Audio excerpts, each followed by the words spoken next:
Right. Telangana ప్రభుత్వం cabinet విస్తరణలో ఎలాంటి వ్యూహాన్ని తీసుకుంది, ఆ వ్యూహము మరి ఎంతవరకు వర్కౌట్ అవుతుంది, అసంతృప్తులను ఏ రకంగా కాంగ్రెస్ పార్టీ బుజ్జగించబోతోంది, ఈ విషయాలన్నింటికి సంబంధించి వాటి డిబేట్లో మాట్లాడదాం. డిబేట్లో పార్టిసిపేట్ చేస్తున్నారు ప్రముఖ రాజకీయ సామాజిక విశ్లేషకులు సీనియర్ జర్నలిస్ట్ బండారు రామ్మోహన్ గారు, అలాగే కాంగ్రెస్ నాయకులు డాక్టర్ లింగం యాదవ్ గారు స్టూడియోలో ఉన్నారు, అండ్ దిలీప్ ఆచారి గారు బీజేపీ నాయకులు స్టూడియోలో ఉన్నారు, బీఆర్ఎస్ నాయకులు శుభ్రత్ పటేల్ గారు జూమ్లో జాయిన్ అయ్యారు. నమస్కారం అండి అందరికీ.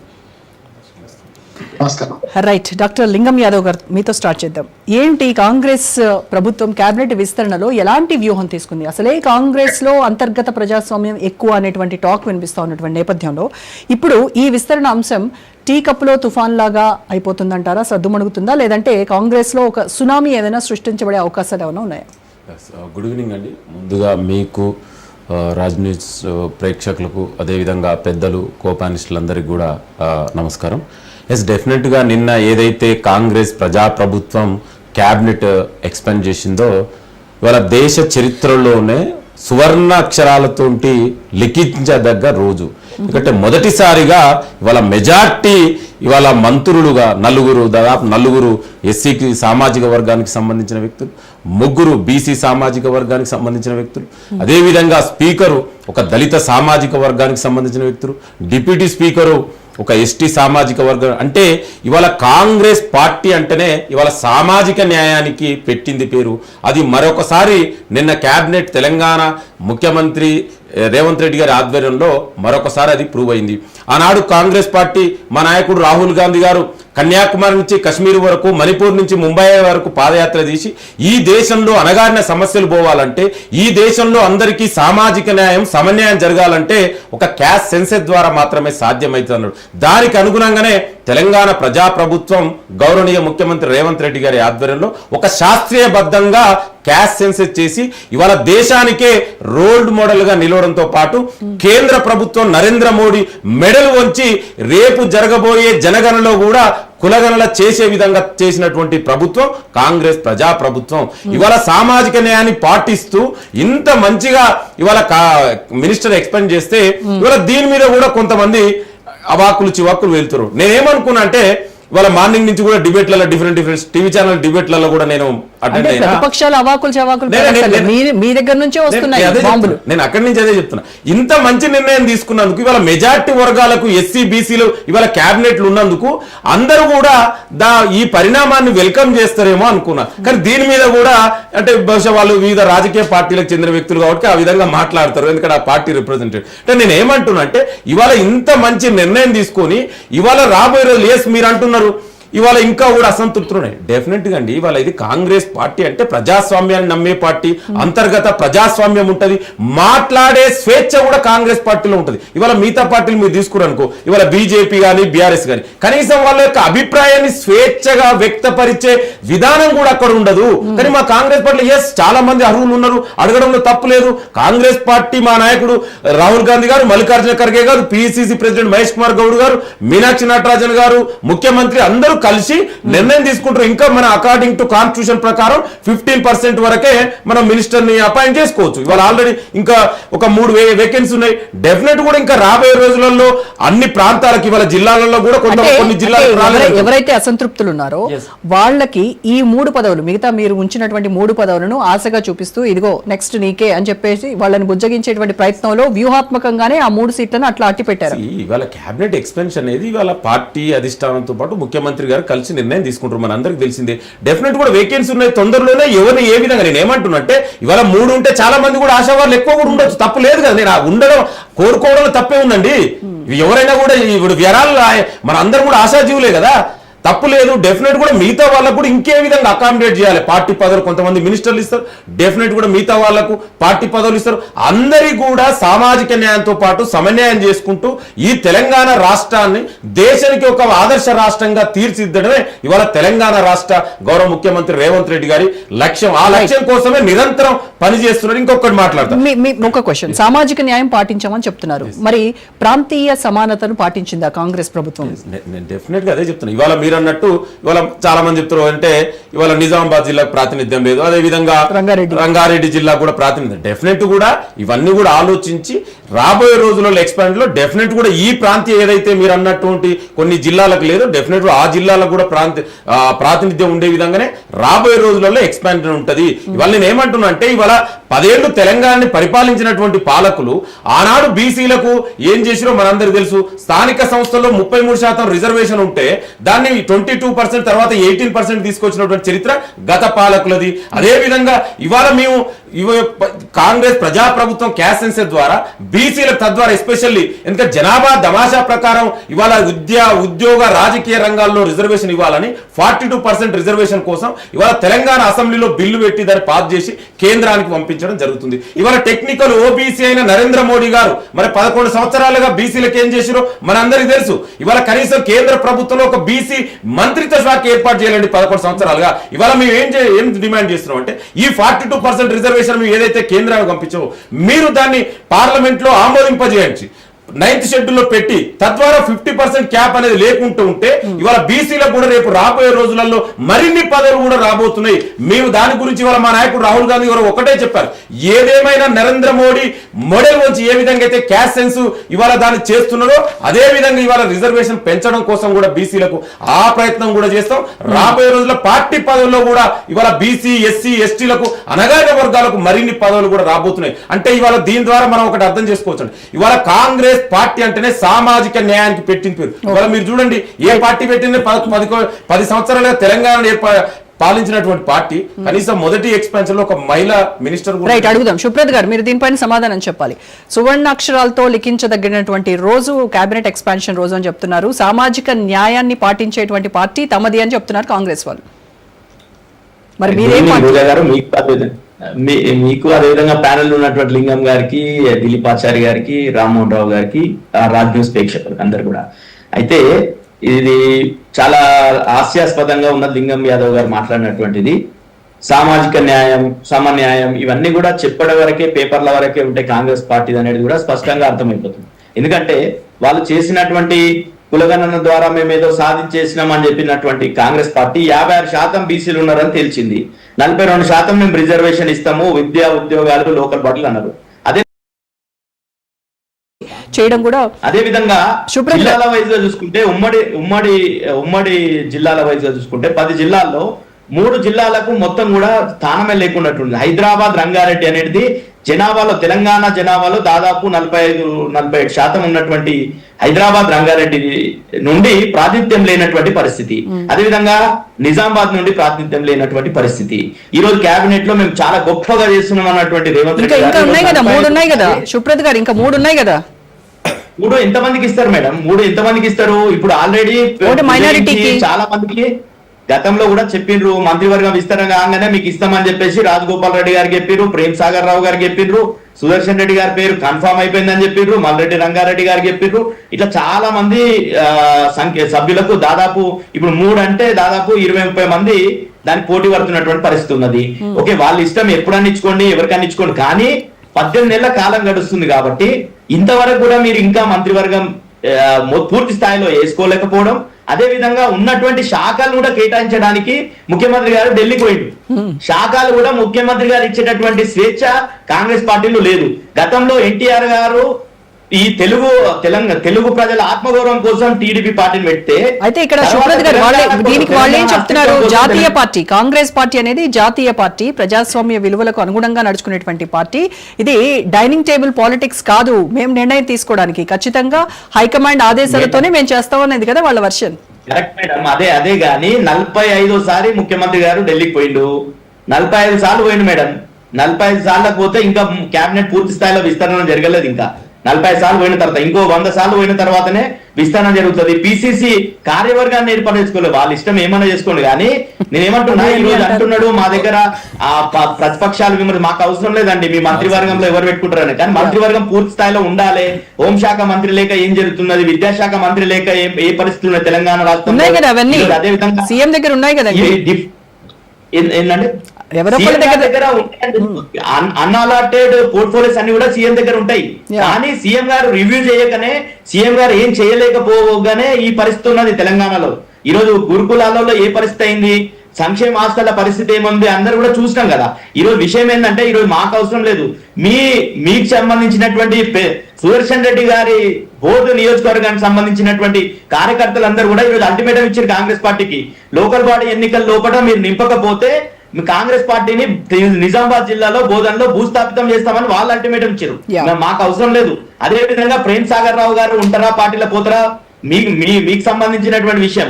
రాజగోపాల్ రెడ్డి గారు ఫోన్ లోనే అవైలబుల్ లేదు నిన్న మొత్తం కూడా. ఆయన మొత్తం కూడా ఫామ్ హౌస్ వచ్చి ఇక్కడ మొయినాబాద్ ఫామ్ హౌస్ లో ఉండి ఎవరికి అవైలబుల్ లేనటువంటి పరిస్థితి. మల్రెడ్డి రంగారెడ్డి గారు గతంలోనే చెప్పి నేను రాజీనామా చేస్తానని, నిన్నేదో బుజ్జగించారు. ఇట్లా మీరు సామాజిక సమతుల్యం అని చెప్పేటటువంటి మీరు ఈ రోజు ఓసీలకు 7 మంత్రి పదవులు ఇచ్చినటువంటి మీరు బీసీలకు ఎన్ని ఇవ్వాలండి? బీసీలకు 56% ఉన్నారు, 42% రిజర్వేషన్ అన్నారు. 7 మంత్రి పదవులు ఎందుకు వెళ్ళారండి? రైట్, జనాభా దామాషా ప్రకారం వాళ్ళు ఏదైతే హామీ ఇచ్చారో అది నిలబెట్టుకోలేకపోయారనేది మీ క్వశ్చన్. రైట్, మీరు దీనికి కాంగ్రెస్ పార్టీ మొత్తం కూడా ఢిల్లీకి గులాంగా ఉంటది కాబట్టి ఈ రోజు తెలంగాణ అస్తిత్వం కావచ్చు ఇవన్నీ కూడా కాపాడాలంటే ప్రాంతీయ పార్టీలు మాత్రమే కాపాడగలుగుతాయి. రైట్ అండి, రైట్. ఓకే, దిలీప్ ఆచార్య గారు, సో మీరేం ఎలా చూస్తున్నారు కేబినెట్ విస్తరణని? ఇప్పుడు అందరికీ నమస్కారం. నేను చెప్తున్న మిత్రుడు చాలా విషయాలు మాట్లాడిండు, నేను అన్ని విషయాల దగ్గరికి పోదలుచుకోలేదు. వ్యక్తిగతంగా కూడా మోడీ గారిని మెడల్ వంచేదాకా పోయినరు. ఢిల్లీలో మెడల్ వంచుతున్నది ఎవరు అనేది మనం చూస్తూనే ఉన్నాం రోజు. ఇంతకుముందు మిత్రుడు శివప్రద చెప్పినట్టు శాఖల కేటాయింపు కోసం కూడా ఢిల్లీకి పోయారు. 36 గంటలు గడుస్తూ ఉంది మంత్రివర్గ విస్తరణ జరిగి. అది కూడా ముచ్చటగా మూడే మంత్రివర్గంలో విస్తరణలో 6 ఖాళీలు ఉంటే 3 భర్తీ చేశారు. ఆ 3 కేటాయింపుల కోసం కూడా ముఖ్యమంత్రి గారు ఢిల్లీలో పడిగాపులు కాస్తున్నారు. ఎవరి దగ్గర మెడల్ వంచుతున్నారు అనేది మీరు ఒకసారి ఆత్మపరిశీలన చేసుకోండి. మాకు సమాధానం చెప్పాల్సిన అవసరం లేదు, ప్రజలు చూస్తూ ఉన్నారు. మేము 2 విషయాలు చెప్తా ఉన్నాం. గుజరాత్లో ముఖ్యమంత్రి మార్పు జరిగింది, ఆ మంత్రివర్గం కూడా జరిగింది. అంతకుముందు మంత్రివర్గంలో లేడు ఇప్పుడు ఉండే మన భూపేంద్ర పటేల్ సీఎం, వారిని సీఎంగా చేసిండ్రు.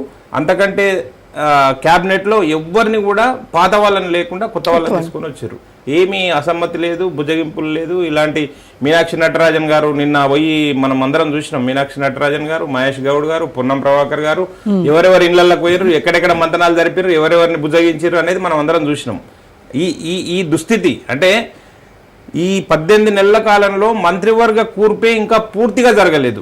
ఇంకా మూడు మంత్రిత్వ శాఖలు ఉన్నాయి, అవి కూడా మీకు ఇస్తాం అని తాయిలాలుగా ఎరచూపి వారిని బుజ్జగించే పనిలో ఉన్నారు, కానీ పాలన మీద మీకు దృష్టి లేదు. ఇంకొక విషయం చెప్పాల్సిన విషయం ఏంటంటే, మిత్రుడు చెప్పింది ఏంటంటే బీసీ మంత్రిత్వ శాఖ 11 సంవత్సరాల కాలం నుంచి బీసీ మంత్రిత్వ శాఖను ఏర్పాటు చేసుకోలేదు, ఆ దుస్థితిలో ఉంది కేంద్ర ప్రభుత్వం అని చెప్పారు. నేను సూటిగా అడుగుతున్నా, 60 సంవత్సరాల్లో కేంద్ర ప్రభుత్వంలో బీసీ మంత్రిత్వ శాఖను నరేంద్ర మోడీ గారు వచ్చి రద్దు చేసిండ్రా? ఏర్పాటు చేయలేదని చెప్పడం కోసం కొంచెం మీరు ఆత్మపరిశీలన చేసుకోండి. లేదనుకుంటే ఏదంటే అది మాట్లాడతామంటే మాకేం అభ్యంతరం లేదు. మీరు చేయని పనులు చేయడం కోసమే నరేంద్ర మోడీ గారు వచ్చి చేస్తా ఉన్నారు. 11 సంవత్సరాల్లో మీరు చేయని పని, కనీసం టాయిలెట్ కట్టేయలేని దుస్థితిలో ఉంటే, బ్యాంక్ ఖాతాలు ఇయ్యలేని దుస్థితిలో ఉంటే, ఈ ఇంటికి గ్యాస్ సిలిండర్ ఇయ్యలేని దుస్థితిలో ఉంటే ఈ రోజు నరేంద్ర మోడీ గారు వచ్చి ఏం చేస్తున్నారు, ఎట్లా చేస్తున్నారు అనేది దేశమంతా చూస్తూ ఉంది. మీరు ఈ రోజు కూడా గడిచిన సంవత్సరాల్లో జరిగిన ఎన్నికల గురించి వాటి ఫలితాల గురించి ఈ రోజు మీరు డిసెక్షన్ చేసుకోవడం కోసం ప్రయత్నం చేస్తున్నారు, కానీ ప్రస్తుతం జరుగుతున్న విషయంలో అప్డేట్ అవుతలేరు. దానికి మా దురదృష్టం ఏంటంటే మేము ఈ తెలంగాణలో ఉన్నాం, ఈ కాంగ్రెస్ ప్రభుత్వం వచ్చింది 18 నెలల కాలము, వీరు అప్డేట్ అయితలేరు. ఈ దుస్థితిలో మేమున్నాం. యాజ్ ఏ ప్రజలుగా మేము తెలంగాణలో జీవిస్తా ఉన్నాం. ఇది మా దురదృష్టం, దానికి మేము చింతిస్తున్నాం. రాబోయే రోజుల్లో ప్రజలు కూడా ఇదే విధంగా బాధపడతా ఉన్నారు. ఏ విధంగా ఆలోచన చేయాలని, ఏ విధంగా సమాధానం చెప్పాలనేది ఆలోచన చేస్తున్నారు. రెండో అంశం ఏంటంటే, ఎవరు సీఎంగా, ఇప్పుడు ప్రజాస్వామ్యం, మా దగ్గర ప్రజాస్వామ్యం ఉంది, అధిష్టానం ఉంది అని చెప్పి గొప్పగా చెప్తా ఉన్నారు కదా. సీఎం అంటే తన విచక్షణాధికారంతో మంత్రివర్గ కూర్పు అనేది ఉంటది. ఎట్టి పరిస్థితుల్లో దీనికి మళ్ళా ఇఫ్స్ బట్స్ లేవు, కానీ లేకుంటే అవును కానీ అవన్నీ ఉండవు. సీఎం విచక్షణ అధికారమే మంత్రివర్గ కూర్పు ఉంటది. మీరు అధిష్టానం దగ్గర పోయి ఆయన దగ్గర ఒక 3 తీసుకొని వస్తాము, 3 పోర్టుపోలియోలు తీసుకొని వస్తాము అని చెప్పి ఈ ముగ్గురికి ఇచ్చి ఇంకొక ముగ్గురికి మళ్ళీ ఢిల్లీకి పోండి అని చెప్పి వీళ్ళందరూ పాలన గాలికి వదిలేసి ఇప్పుడు కేటాయించిన శాఖల గురించి కూడా, శాఖలు ఎట్లాగూ సీఎం ఇయ్యలేరనేది తెలిసిపోయింది. ఇప్పుడు మళ్ళీ శాఖల కేటాయింపుల కోసమే కదా ఢిల్లీకి పోయింది ముఖ్యమంత్రి గారు. ఇప్పుడు మంత్రివర్గంలో కేటాయించిన మంత్రులు కూడా ఈయన దగ్గరికి ఎందుకు వస్తారు?